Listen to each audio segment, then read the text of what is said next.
கடைசி 2 மணி நேரம் யாருல எல்லாம் ஓட்டு போடலையோ கள்ள ஓட்டு போறதுக்கு இன்னைக்கு இருக்க ஆளுங்கட்சி ரெடி ஆயிடுவாங்க. அதை பார்க்கக்கூடிய சக்தி உங்களுக்கு இருக்கு. ஒரு பவர் யார்கிட்ட இருக்குன்னா உங்களிடம் இருக்கிறது, வாக்குச்சாவடி முகவர்களிடம் இருக்கிறது. அதை எப்படி நான் சொல்லிடுறேன், எலெக்ஷன் நடக்கிற அன்னைக்கு கரெக்டா வந்து ஓட்டிங் கரெக்டா நடக்கக்கூடியதுன்னு பார்க்கக்கூடிய வலிமை உங்ககிட்ட இருக்கு. கடைசி 2 மணி நேரம் யாருல எல்லாம் ஓட்டு போடலையோ கள்ள ஓட்டு போறதுக்கு இன்னைக்கு இருக்க ஆளுங்கட்சி ரெடி ஆயிடுவாங்க. அதை பார்க்கக்கூடிய சக்தி உங்களுக்கு இருக்கு. நீங்க மட்டும் அதை அப்செக்ஷன் பண்ணி இல்ல ஓட்டு வந்து தவறா போடுறாங்க அப்படி நீங்க குரல் கொடுத்தீங்கன்னா அன்னைக்கு அந்த மிஷின்ல சீல் வைக்க முடியாது. உடனடியா தலைமையில இருந்து உங்களுக்கு சப்போர்ட் வந்துரும், அட்வொகேட் விங்ல சப்போர்ட் வந்துரும். சோ உங்களுடைய உறுதி எந்த அளவுக்கு இருக்குன்னு நீங்க இன்றைக்கு புரிந்து கொள்ளுங்க. ஒரு மாவட்ட செயலாளரோட ஒரு தொகுதியில ஒரு ஓட் நடந்துட்டு இருக்கும் பொழுது உங்ககிட்ட தான் அந்த வலிமை இருக்கு, உங்களுடைய பேனாக்கு அந்த வலிமை இருக்கு. நீங்க சைன் போடல அந்த அந்த பெட்டியில சீல் வைக்க முடியாது. நம்பர் 1. நம்பர் 2, கவுண்டிங் அன்னைக்கு நீங்க தான் ரவுண்ட் டேபிள் உட்கார்ந்துட்டு இருப்பீங்க, எம்எல்ஏ சார்பாக, தொகுதிகள் சார்பாக, கட்சி சார்பாக.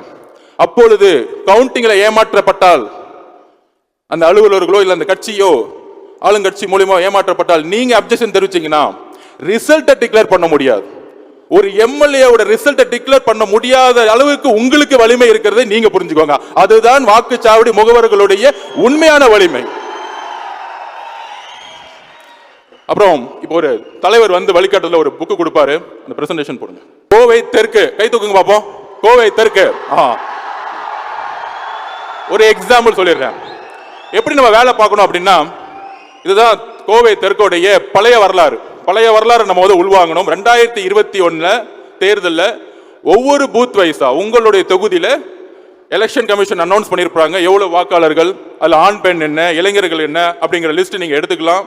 நான் வந்தவொடனே பார்த்தேன் உங்க கையில போன் இல்ல, ஆனா ஒரு நோட் பேட் வச்சுட்டு ஒரு ஹேஷ்டாக் போட்டீங்க பாருங்க, எல்லாரும் சேர்ந்து Vijay CM TVK for TN இந்த பாருங்க ஒரு புக்லயே நீங்க எழுதிட்டீங்க. அது ரொம்ப பிடிச்சது வந்து என்னன்னா பை பை டிவிஎம்கேன்னு ஒரு பொண்ணு எழுதிருந்துச்சாங்க, அழகா இருந்துச்சு. இந்த மாதிரிலாம் ஒரு ஹேஷ்டாக் போட்டு ஒரு கையில ஒரு புக்கை வச்சு இதுலயே ஹேஷ்டாக் போட்டீங்களே, இவ்வளவுதான் அரசியல். இவங்க பாக்குற மாதிரி 70 வருஷ கட்சி 100 வருஷ கட்சி அதெல்லாம் தேவையில்லை, இந்த வேலையை நம்ம செஞ்சுட்டா போதும். Next page.